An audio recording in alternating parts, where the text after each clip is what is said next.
Karina.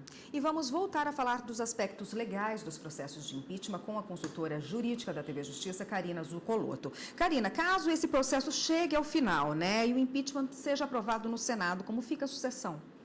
A Constituição, ela define que o sucessor natural do presidente da República é o vice.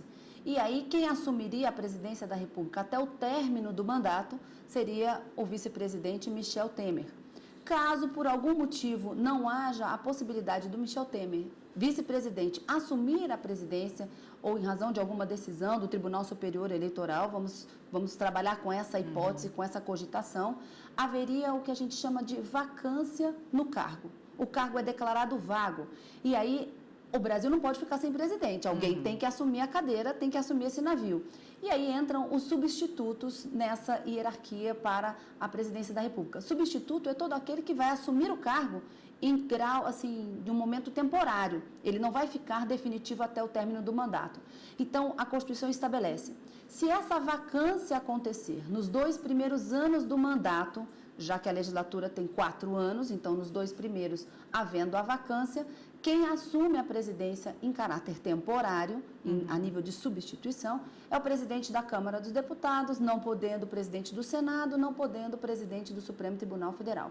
Nestes 2 primeiros anos, essa vacância tem que ser preenchida de uma forma definitiva por meio de uma eleição direta em que a população é convocada em até 90 dias para ir às urnas novamente escolher um presidente da República.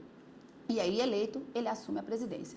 Mas se a vacância ocorrer nos 2 últimos anos do mandato presidencial, aí a eleição é feita, diz a Constituição, de forma indireta pelo próprio Congresso Nacional, nos termos da lei.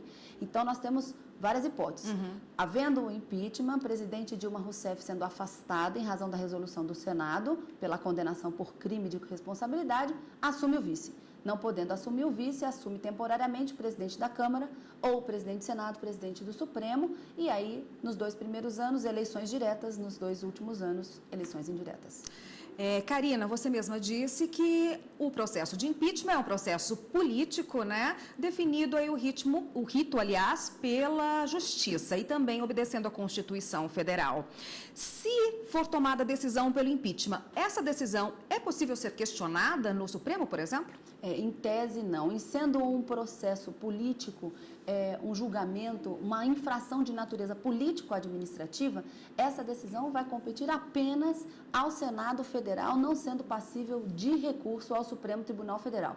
Agora, a intervenção do Judiciário, ela vai poder acontecer se, porventura, o devido processo legal não estiver sendo observado. Contraditório, ampla defesa, aí pode ser acionado o Supremo Tribunal Federal. Mas em relação ao resultado final, se aquela maioria qualificada de 2/3 for alcançada pelo Senado, esse questionamento não pode ser feito perante o Poder Judiciário.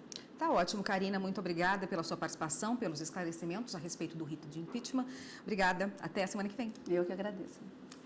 O Jornal da Justiça, primeira edição de hoje...